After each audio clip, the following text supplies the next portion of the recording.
In this week's parasha, Parashat Balak, we have the famous story of the evil prophet Bilaam and his donkey, his aton, and Bilaam's attempts to try to curse the Jewish people. Balak, the evil king, hires the evil prophet Bilaam to come and curse the Jewish people, and every time Bilaam tries to open up his mouth, HaKadosh Baruch Hu turns the curse into a beracha. But earlier in the story, when Bilaam makes that journey over to Balak, that journey itself that HaKadosh Baruch Hu told him originally not to do, but then Bilaam kept pressing, and eventually Hashem lets him go, but didn't actually want him to curse the Jews, and he takes this journey with his aton, with his female donkey, and along the way, the donkey sees an angel. It's about to kill Bilaam, and basically saving Bilaam's life, pushes him up against the kier, up against this wall, and eventually Bilaam starts to hit his donkey, and then a miracle happens. And the piha aton, the donkey's mouth opens up, and the donkey gives a major musar to Bilaam, teaching Bilaam the lesson that HaKadosh Baruch Hu is really in charge of everything, and he thinks he's the Navi, he thinks he has the eyes that can see everything. Really, he can't see anything at all, and HaKadosh Baruch Hu is in charge of everything. Okay, so I want to speak a little bit about this aton, because I saw some very cool ideas about Bilaam's donkey. So let's start off first off with the famous Pirkei Avot. This is Masechet Avot, Perek Mishnah Vav. The Mishnah over here says, Asara devarim Nivru be'erev Shabbat bein hashmashot.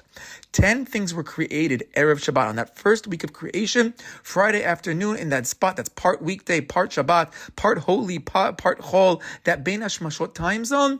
10 things were created. Ve'eluhen pia aretz upia be'er upia aton. The third example given of the 10 is the mouth of this female she donkey. The mouth of the aton, the pia aton, was created erev Shabbat, which symbolizes this is a miraculous thing. The fact that the donkey can speak right now, super miraculous. Actually, I saw an interesting side idea that says that maybe all the animals spoke originally, because we know that the snakes spoke, but after the sin of Adam and Chava, then at that point, Hashem took away that ability for animals to speak, but Hashem made a special miracle right before Shabbat hit, because the sin took place a little bit earlier, and once Adam did Teshuvah right before Shabbat, then Hashem made a miracle that in the future, we're going to have this Pia Aton that's going to teach Bilaam the lesson he needs to hear. Okay, so this is the miraculous donkey. Now, I saw a wild idea in the Midrash, in Pirkei Rabbi Eliezer. This is Perek Lamed Aleph, and B'ezrat Hashem, I want to speak about this idea and try to, brainstorm maybe what this means. Okay, so this Midrash is speaking about, we know Bilaam woke up very early. He was Vayashkem Babok. He woke up early to go and curse the Jews,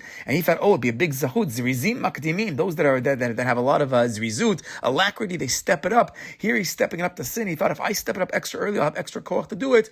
But ultimately, we know the famous story that Avraham Avinu had hundreds of years early, woke up early. Vayashkem Avraham Baboker v'haloshet chamoro. He got up early and he saddled his donkey.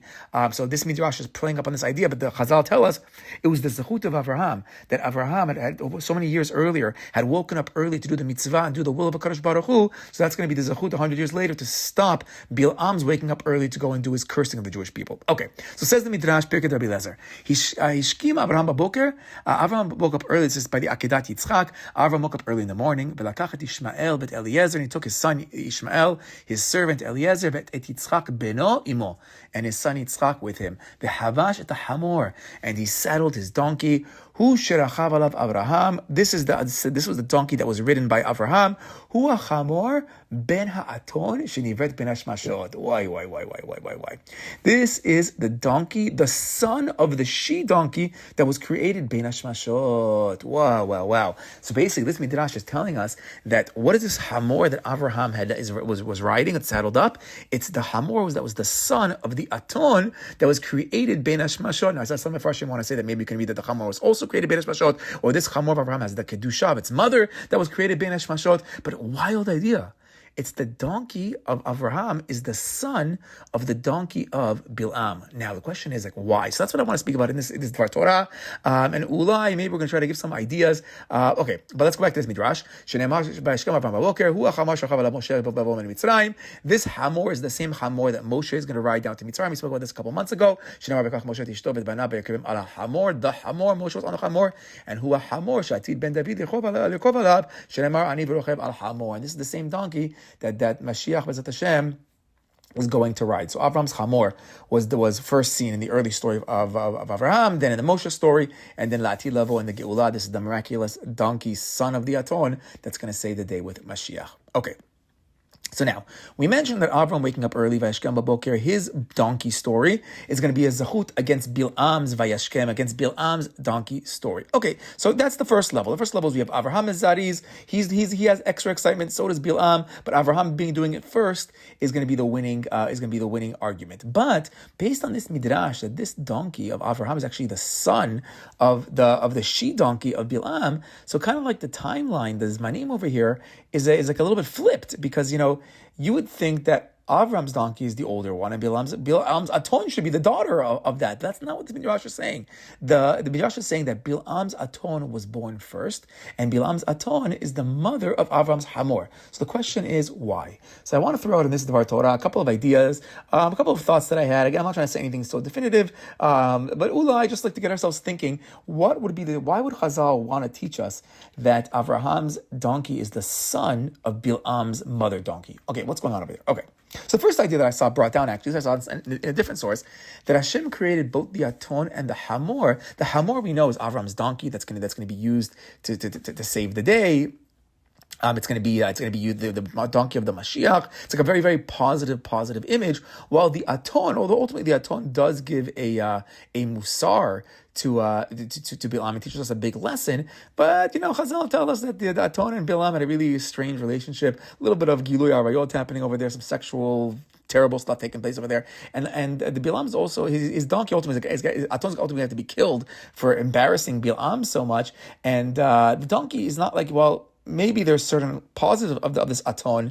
There's also quite a bit of negatives involved here as well. So the idea that I saw brought down is that HaKadosh Baruch Hu miraculously creating Bilam's donkey is actually a statement saying that Hashem creates everything, that Hashem is behind everything, and miraculous, nisim and niflaot, the pia aton, even though the aton is being used for punishment, that's also created by HaKadosh Baruch Hu. Meaning HaKadosh Baruch Hu creates the punishment, he also creates the salvation when it comes to the hamor of Mashiach. Both are creations of HaKadosh Baruch Hu.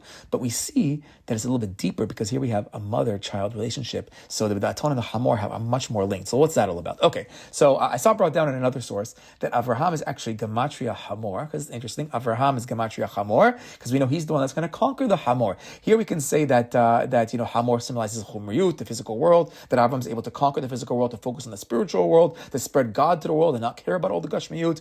We spoke in the past a different idea that Ishmael, his son, in that story of the Akedah, is compared to the hamor, amadomer the hamor. So this concept of Avraham saddling the donkey is he's also defeating the Ishmael world. Ultimately, Galu Ishmael, at the end of days, Avram already laid the seeds for us to defeat Ishmael by him saddling that donkey. In Sefer Torah Shalom, he brings down a couple of gematrias and Kabbalistic ideas that connect Ishmael even more to not only the donkey but to the aton. Says the Sefer Torah Shalom of Shalom Weiss. He says Bilam mean Kelipat Ishmael. Bilam comes from the Klipa of Ishmael, so Bilam's negative spiritual energies is actually Ishmael energies. Okay, interesting. And then he says Aton Shel Bilam. The word Aton with the Vav Chaser, with the hidden Vav, Aton is Gematria Ishmael. So we see that Ishmael, even though he's compared to the Hamor, Amadomel Hamor, he actually is gematria of an Aton, and we know that the koach of Ishmael's negativity comes from his mother Hagar. Hagar herself was the princess of Egypt. Egypt is also compared to Basar Hamorim, which is also a hint of sexual immorality, and we know that his negativity didn't come from being the son of Avraham, but being the son of Hagar the Mitzrit. So, and in general, the koach of Ishmael, as opposed to Esav, is known as a feminine energy. So maybe also this Aton energy in the gematria, Ishmael being Aton, also is that the donkey energy of Ishmael is this aton female energy. Okay. And then we could say nicely, if the aton already brought us to Hagar, so maybe this concept of Avraham being Vayashkem Baboker, and he's saddling his hamor, he's saddling the hamor ben aton, he is saddling both the energy of Ishmael, the son of Hagar. Maybe there is a remez over here that he has that he has the koach to actually defeat all aspects of Ishmael and Hagar. But then Lanutati, I was thinking, maybe we can say a little different. Maybe we could say, if Avraham is Gematria Hamor, so maybe Avraham is being himself compared to the Hamor, because the Hamor is also that Mashiach energy. So Avraham's like the first step of Mashiach. Moshe will be the next step, and eventually Mashiach Tzidkenu, Mashiach ben David will be the final step on that Hamor. But Avram being Gematria Hamor, maybe that's referring to his Mashiach energy. But then I was thinking, okay, if that's true, then maybe if Avram's the Hamor, so Avram's the Hamor ben Aton. He's the Hamor, son of the Aton. So who would the Aton be? So maybe the Aton, Ulai, could be maybe a remnant to Avraham's mother. Okay, what's that all about? Now we know Avram's mother, if we said Aton has a certain negative energy in the Bilam story, Avram's mother, according to the mystical writings, actually needed a little bit of tikkunim. She wasn't 100%, especially pre her Terach converting and all this. There were some issues that took place a little bit earlier on. So the mystical writings speak about the tikkunim that Avram's mother has to make in future generations, in future reincarnations, the Gilgulim. So first off, let's start with her first name. So it says, teach Chazal, Amar Rav Hanan Barava, Amar Rav, Ima shel Avram Avinu Karula Amtelai Bat Karnevo. Okay, that was her name. Her name was Amtelai. That's the name of Avram's mother. And they said that his mother actually sinned with the laws of Nida, that she and Terach had been together while she was in Nida, and therefore tikkunim had to take place in future generations. So I saw, when did that tikkun really take place? So it says in Sefer Matok Lehaki, brings down the story of Dinah. So he asks the Sefer, he says, how come Lama Hecherish Yaakov al Masha Asa Shechem ben Hamor Ladina Bito? Why was Yaakov quiet when Shechem ben Hamor, remember, look at his name, he's Shechem ben Hamor. This is the Shechem, now the son of the Hamor. The Hamor is back right now. Maybe now we have the negative male energy of the Hamor. But we have Shechem ben Hamor. Why was Yaakov quiet after what he had done, after he had raped Dinah? Hapirushu, Shedina hinitzot shel Amtelai bat Karnevo ishto shel Terach abi Avraham b'lashon nekiya. He says, what happened? It says Dinah was the Gilgul. She's the reincarnation of Avram's mother. And Chazal tell us that Terach had been with Amtelai, with Avram's mother, while she was in Nida. And even the name Dinah herself, Dinah had the same letters as Nida, but it's been flipped around. Why has it been flipped around? Because there's a tikkun happening against the synagogue of the Nida. And once Shechem did what he did to Dinah, he was then sho'eb. He then took all the tumah to himself, and she became a full tikkun and fully naki, and she fixed the Gilgul of Abraham's mother. And I saw a similar idea in a sefer by Rav Meir Eliyahu. Says Rav Meir Eliyahu, Ela da ki Dinah hayta Gilgul amtalai bat karnavo eshet terach avi Avraham ulai kevan sheba alei terach biyot nida. Maybe that's why she came. And Ben Shechem ben Hamor, when he raped her, took all the Zohamat Nida, all the negative energies. So that's Rav Meir Eliyahu in his Merkavot Argaman Dvar Torah on Sefer Bereshit. Okay, so maybe that was a little bit of the idea of Avraham as the Hamor ben Aton, and we see this concept of the Aton being maybe his mother being fixed by a later donkey. Shechem ben Hamor is going to fix up the Aton, fix up his mother. Okay, maybe.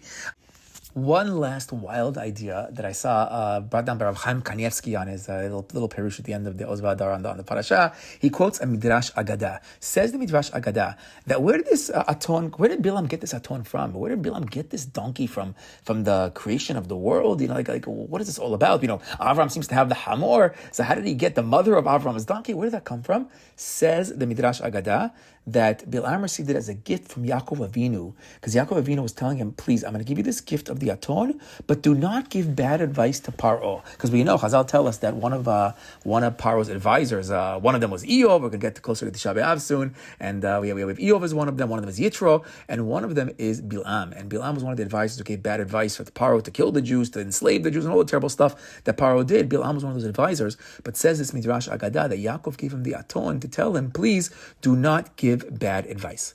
Now, I was wondering, when did Yaakov give Bilaam this present? Bilaam first off comes from Aram. He comes from the Haran area. So when did he get it from Yaakov? What was Bilaam also in Egypt when Yaakov was around? Is that what it was? And when Yaakov got down to Egypt, so he was like, when he saw Bilaam already beginning to be the advisor. So he says, here I see I see that you're the advisor. Please take this dog, take this daton, and take this mother donkey, and please do not cause any problems. Or maybe I was thinking he gave it back to him back when he was in Haran. Because Bilaam, that's where Bilaam is from. He's from Aram. He's back from the old country. And especially according to the mystical teachings that Bilaam is Lavan. There's ideas that Bilaam is the son of Lavan, the grandson of Lavan, some kind of later generation. There's a mystical teaching that Bilaam is Lavan. So then we can maybe say that Yaakov gave it to him already back there in Haran. So I found actually a pretty cool idea in the Dirshu that relates it back to Lavan itself, because the pasuk by us in our parsha says, "Vatilchatz et regel Bilaam el hakir," that the donkey had pressed, this Aton had pressed Bilaam's leg against the wall. Meaning the donkey had seen this angel that came to kill kill Bilaam. Remember, we have the angel in the story of Bilaam. We have the angel in the story of Avram by the Akedah. There in the Akedah story, the angels are saving the day with Yitzchak. But here, the Aton now is trying to run away, and he ultimately presses Bilaam's leg against the wall. So says this Dvar Torah in the Dirshu, unbelievable. It says in the Midrash Tanchuma and Bereshit, Perek Yud Gimel, it connects the wall of our story of Bilaam with the wall of stones that took place in the Yaakov Lavan meeting, because it says that when Lavan chased after Yaakov, he's looking for his idols, and he starts yelling at Yaakov. Eventually, by the very end of the story, they make a treaty, and they swear that they're not going to pass over, and they're not going to mess with each other, and they're not going to do bad to each other. So it says this Midrash Tanchuma that the wall in the story of Bilaam is the same kir, hagal hu akir. It's the gal, that stone fence, that gader that was built, that stone pile that was built as the monument to make the shvuah that Lavan made to Yaakov. And now says this midrash, lefi she'avar Bilaam et hashvuah shenishba leYaakov. Bilaam broke the promise that he had made to Yaakov because Bilaam ze Lavan, because Bilaam is Lavan according to this midrash, and therefore they made a deal that they wasn't going to pass over this wall to do bad. And now here as Bilaam is passing over this wall to do bad to the Jewish people, to try to curse us. So therefore, he gets pressed against the wall. Now says the Dirshu, beautifully putting all the midrashim together. So he says maybe it's at this moment when they make this deal that Lavan promises, I will not mess with the Jewish people, I won't do ra'ah. So then Yaakov says to him, okay, fine, but not only can you not do ra'ah later on, whenever it is, you can't give bad advice to Paro. And here's an aton, here's a gift, here's a donkey, and take this as my gift, and make sure that this way you don't mess with them. But now, this is taking place all at the exact same time. So what happened? Bilaam does give the bad advice. He does tell Paro to make us work hard to make those levanim, to make those bricks, and now says this Dirshu midah keneged midah. He's punished now with the kir, with the wall, with this gal, with these bricks, with these stones, for breaking the oath against Yaakov. He broke the oath now twice. Number one, he told us to work hard to build the walls, to build this gader, to build these fences, to build these pyramids. So therefore, now he's going to be pushed against the wall. And also midah keneged midah.